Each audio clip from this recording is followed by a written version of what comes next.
This video looks at tradable pollution permits and how the government can create a market where one didn't exist before. It looks at three different potential markets in total. One is fishing quotas, one is student absence, and one is carbon trading. It's likely to be quite a long little video, so do feel free to take breaks after the MIDI sections. At the end, I cover something that students often ask me about, which is how prices are set in practice. So in fishing, the problem is overfishing.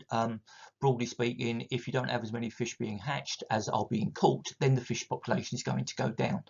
About a quarter of marine fish stocks are threatened, and only about 1% of those are recovering.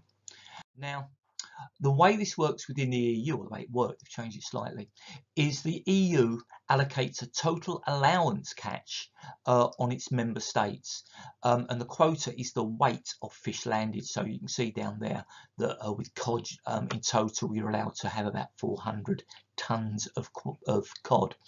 Now that quota is then allocated amongst fishing firms, so individual firms will have their own quotas. When the Brexit negotiations were on, fishing was a huge issue. Basically, every country thinks they're special, and so ought to be allowed to catch a little bit more. Now, the trouble is that fish can't read those EU regulations. So when they're happily swimming about and swimming to a net, they don't know whether the owner of that net has gone beyond the quota for that particular type of fish. As soon as that net is brought up into the air, the fish die because they're not that good with air. So frequently, the owner will discard the fish, simply unload loads of dead fish back into the sea.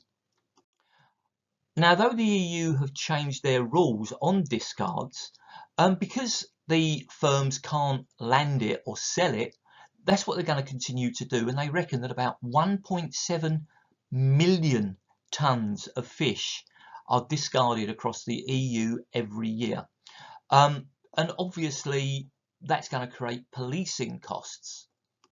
And of course it's also a waste of fish. So the fish are caught, killed, and then aren't going to finish up on your plates for a cod and chips meal because they're thrown straight back into the sea again. Now the other thing about it is that a fish quota will raise the price. Now that will encourage illegal supply. And you can see there that the big market for the eel mafia operates in Europe is a multi-billion pound industry. So this eel trafficking worth about 2.5 billion pounds every year. Now some people would argue that this is actually government failure, that the fish are still being caught, they're being killed, they're not being put on plates, and the government have actually made the situation worse. That's enough of fish. Now let's turn to college absence. Now let's assume that a college discovers that in the first half term of 100 possible lessons that students could attend, we get these results. A fifth of students are going to be perfect, no absences at all. A fifth of students are going to be very good. A fifth of students are going to be good, perhaps 10 absences. A fifth of students are going to be meh, 15 absences. And a fifth of students are going to be basically an absolute pain, missing roughly a third of their lessons. So in total, there are 65 lessons being missed by those 5 groups, which is an average of 13 a group. And an absence rate of 13% on average is not regarded as good. So the college decides to crack down on it. Now, your typical crackdown system is where they look at the worst offenders. Now that's an unfair system because some of the worst offenders are going to get off. It's a pretty arbitrary system because it's going to be dependent largely on how strict your tutors are, and the students don't know what the quota is because it's going to vary from student to student. So those students will then be monitored. Parents will be brought in for parents meetings. There'll then be an agreement that the student will sign to say yes, they'll attend in future. That agreement will have to be monitored, and when the students then go against it completely, the whole process is repeated. So it's a very bureaucratic, time costly process. Teachers should basically be teaching, and the effect is often very, very marginal. The other thing, of course, is that most students are not pains and their good behaviour is not rewarded in any way. So what might an economist do? Well, an economist could try to create a market where one doesn't exist before. So, for example, students are on average missing 13 lessons, so why not give them 10 absence permits every half term. Now they can be allocated electronically. Lots of colleges have printer allowances or printer credits for when students use the printers. Could be done exactly the same way. We also need a fine system. So let's say every lesson a student misses where they have not got a permit, they have to pay a £30 fine. And these permits must be tradable. So say, for example, the college could allow 3 companies to be set up, run by students who would act as brokers. I'm going to how this would work later on the video. So students could sell or buy permits from these traders. And again, it will be done electronically. The actual price that they would charge would be determined by the market. If there are a lot of buyers, the price would go up, and if there are a lot of sellers, the price will go down. Now obviously the final price will be less than £30 because that's the fine price. So let's say, for example, that we finish up at a market price of £10 to buy or sell a tradable absence permit. So what would be the impact on our 5 different groups of students? Well, the perfect attender could sell all 10 of their allowances because they don't need them at all, and that would gain them £100. Now that would create an incentive for them to be more perfect, or to be as perfect. The good ones could sell 5 and make 50 quid.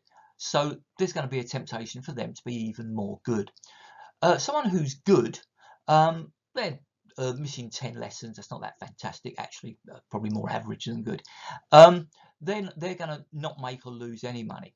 The mess students, well, they're going to need to buy five permits every half term. So they're going to be spending 50 quid. So there's going to be an incentive for them to be better. And those terrible ones, the ones who are missing 35 lessons, they will need to buy 25 permits at 250 quid, or they'd need to pay a fine of £750. So there's a huge incentive on them to be much better. So all the time, every single one of those groups, there is an incentive for them to reduce, or in the case of perfect students, maintain their absence. But what would happen if they didn't have these permits? Well, lots of colleges have electronic systems for getting into the college in the first place, or they have electronic register marking where in order to get into the room you need a valid ID. Simply all the college would have to do would be to deactivate IDs until the money comes in. So if you remember previously, the college had to go through the bureaucratic process of monitoring it, getting in students, getting in parents, getting them to sign contracts. The role of the college in this one is incredibly straightforward. They need to allocate the number of permits, and they do that electronically in just the same way as print permits are allocated electronically. Virtually no work at all. They would have to collect £30 from those relatively few students who don't have permits at the end of the process. Now, what if they wanted to further improve attendance? Well, in the next half term, they could simply issue 9 permits per student rather than 10. Now, if absence rises for any reason, then students collectively would need more permits. So the price of permits would rise. So that would create a further disincentive to get them down again. So that's a classic market correction, that the higher price creates a disincentive for people to want less. Basically, it's a straightforward shift situation. So what might the issues be? Well, think about yourself. If, say, you're a carer, do you think you should be allowed 11 permits or 12 in a half term so that you can deal with an ill parent or an ill sibling? What about students who live further away? So let's say that you don't live close to the college. You're dependent upon transport, which sometimes goes wrong. What about religious holidays? Christian religious holidays are almost automatically in the holidays. What about things like Eid or Diwali? Should you get a special allowance for that? What about unforeseen or undesirable circumstances? Now, this is a classic thing for government failure, where the government introduces a policy but they haven't quite thought it through. So, for example, let's say there's a flu epidemic, or at the moment COVID, and someone believes that they have flu or they have really bad symptoms. Well, there's an incentive for them to struggle in to college. And if they do that, then they're going to spread flu, and that would increase absences. So that would raise the price for the reasons that we went through before, which would create an incentive for other people who have now got the flu to attend. So that is again a bad thing. So what would my evaluation on this be? Well, what does it depend upon? How many permits are issued? The more permits you issue, the lower the price and the lower the disincentive. If you issue too many, the price will fall. And what about those terrible students? Will they really care if, say, the price fell to £1 and they had to pay £1 for an absence? That'll be 25 quid extra for skiving an extra 25 lessons. So a lot does depend upon that price. So now finally, let's get on to tradable pollution permits. Now, I think we all know the problem. It's global warming. CO2 emissions have already raised the world temperature by 0.7 degrees. A further 0.6 degrees centigrade is inevitable because of past emissions affecting the climate, and further rises could be, to say the least, very nasty. Now, there have been various international agreements on this. So in 1997, countries got together and signed the Kyoto Protocol that came into effect in 2005. The US did not sign this, couldn't get it through Congress. In 2015, there was the Paris Agreement signed by 195 countries. Now, that was the first ever universal, legally binding global climate deal. Again, you remember Trump pulled out of that, but President Biden will be going back into it. Now, the problem economically is that the atmosphere is a public good, or at worst a quasi-public good. It's non-rival. So if I'm using the atmosphere, there's so much of it, it barely affects your ability to use it. It's also non-excludable. Once you're going to throttle someone, it's impossible to stop someone from using the atmosphere. Therefore, economically, there will be no market. The solution, therefore, is to create a market, and in the EU they created the European Union Emissions Trading Scheme, EU ETS. Rolls off the tongue, doesn't it? No. So that was set up in 2005 after the Kyoto Agreement was ratified, and the way it works is the EU allocates pollution permits to different countries. So, for example, the EU was offered 736 million tonnes, and they negotiated up to 756 million tonnes. So the UK was allowed to pollute 756 million tonnes into the atmosphere. So what would the UK do then? Well, it would then allocate or sell these to firms within the UK, and trade would take place on these on the carbon market, which was initially established in London. So we have created a market where one didn't exist before. So what about the price of carbon? Well, it's a market price set by the market. It's not set by the government or the EU. The initial market price was €7 a tonne. By April 2006, it had risen to €30 a tonne. Now, what would happen if a firm emitted and did not have a permit? Well, for every tonne that it emitted, it would be fined €40. Again, the market price has got to be below the fine price. So let's go through an example. Well, the UK is given its emissions, let's say it's 750 million tonnes. It will then allocate 15 million of these, say, to Ford. If the market price is €30 and Ford only emit 10 million tonnes, then they can sell the remaining 15 million and earn €150 million at €30 a tonne. They'll be quite happy with that. But what if they actually happen to emit not 10 million tonnes? What if they go beyond their limit and emit 20 million tonnes? Well, they'd have to go onto the carbon market and buy 5 million tonnes, and that will cost them €150 million. They wouldn't want that. What they'd want even less is to pay a €200 million fine. So there's going to be a very big incentive for them to reduce their emissions. Another example as to how this could support innovation. Well, let's say that a firm has a fantastic idea that saves 1 million tonnes of emissions, but costs €20 million to develop. Well, before the EU ETS, they obviously wouldn't develop it. They're going to get in no money, and it's going to result in a loss of €20 million. They're going to be spending €20 million. So would they develop it? No. Now, after the EU ETS is bought in, those million tonnes of emissions that they're saved can be sold on the carbon market, and at €30 a tonne, that will bring in €30 million to the firm. So their revenue would now be €30 million. The cost is 20 million. They're going to make a €10 million profit. So they're going to develop it. However, there's always a however. What happened to the price? Well, it had hit 30 euros in April 2006. A month later, it had fallen to 15 euros. Within a year, it had fallen to 2 euros and 5 cents. And by September 2007, if you wanted to pollute a ton of carbon into the atmosphere, it would cost you 10 cents, say 7p. Not much of a disincentive now, is it? Well, what might the impact of that be on our fantastic idea? Well, if you are able to save 1 million tonnes, you would get back 100,000 euros. That's quite nice, except you're spending 20 million euros. So would you go ahead at that price? No. In just the same way as if the price of absence permits fell, say, to 10p per lesson, I doubt whether that would be a disincentive for your big skivers. Now, as economists, we can look at why this would be the case. And the answer is always in economics, and it's to do with supply.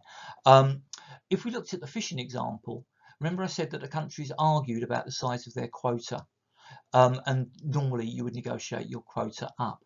In the case of student absence, I was looking at special cases, and there was a whole load of special cases. Now, I can't imagine there'd be anyone who would argue that they personally should receive fewer absence allowances. And that thing that I just casually mentioned when I introduced carbon, the UK was originally offered 736 million tonnes, which they negotiated up, as did lots of other countries. So supply was greater than what they'd originally planned it to be, so the price plummeted. That high price initially was probably due to speculative buying, because you can speculate on this market as you can speculate on any market. So how's that scheme developed? Well, there have been 4 phases. First one that lasted up to 2007. It included about half of emissions because they found it difficult to record the other half, particularly air and road transport. When, say, an aircraft is flying over the EU but doesn't actually land in the EU, how would you charge for that? And similarly, there's no current system for road transport. I don't know, for example, when I drive my car, how many tons of carbon I use. I haven't got like a carbon meter like I've got an Oyster card. So phase 2 lowered the caps and started to include air transport, and it also allowed some non-EU members in. Typically these were countries that weren't in the EU but were in the EAA, like Norway and Liechtenstein. But you can also see how if a firm is a low polluter, perhaps in America, there are a number of American firms who wanted to join, they'd want to get into this market so they could make a profit. Markets mean profits often. Phase 3, again, the caps were lowered and they allowed fewer special cases. Technical term for that is offsets. And they also auctioned the allowances, again, to create a price rather than giving out the allowances. That would have a better marginal effect. And phase 4, that started in 2020, has annual reductions on caps, a bit like reducing the number of allowances every half term for absence. They also wanted to link the EU ETS to global other carbon markets. The problem is that the only one of these that existed was in Australia, and they stopped theirs after the Paris Agreement. Again, the key evaluation point is that the success of this scheme depends upon restricting the supply of allowances. And if we look at how the carbon price has gone from its low point of 10 cents, well, May 2018, 14 euros. Year later, 26 euros, and at the time I recorded this, March 2021, it's up on 41 euros. So again, should be creating a big disincentive for firms to pollute, and it looks as if their scheme might be working. Now, a brief snippet at the end to say how markets work, how the price is actually allocated in practice. I'm sort of using carbon and sort of using the school absence example. So we've got 3 firms. They have a buying price and they have a selling price, and they don't have to necessarily be the same. The difference between the buying price and the selling price is the broker's profit. In this particular case, each broker will make 20 cents on every tonne bought or sold. Why do we need a number of brokers? Because if it was just one, then they would increase their profit. And obviously with only 3, there's a danger that they could collude and act as if they were a monopoly. But let's assume that they are competitive, and 20p is a reasonable, normal profit for this particular market. If a firm is a low polluter, they're going to be looking for the broker with the highest buying price because they want to make as much money as possible. So they would sell to them. Now, as a result of that, broker C would have an increase in the number of allowances that have been sold to them. In order to get rid of them to attract buyers, they would need to drop their price. What if a firm needed allowances because it was polluting more than it's allowed to, and it obviously doesn't want to face that €40 fine? Well, it would go to the cheapest broker, the one that's selling for the lowest price. So lots of people would be buying from that broker. That broker would be running low on allowances, so they would raise the price. So broker A would need to raise their price. Broker C would drop their price. So we'd finish up with all of them selling for around about 9.80 to 10 euros. What if lots of firms needed allowances because they were polluting too much? Well, initially, they would turn to broker A because they're the one who is selling the allowances for the cheapest.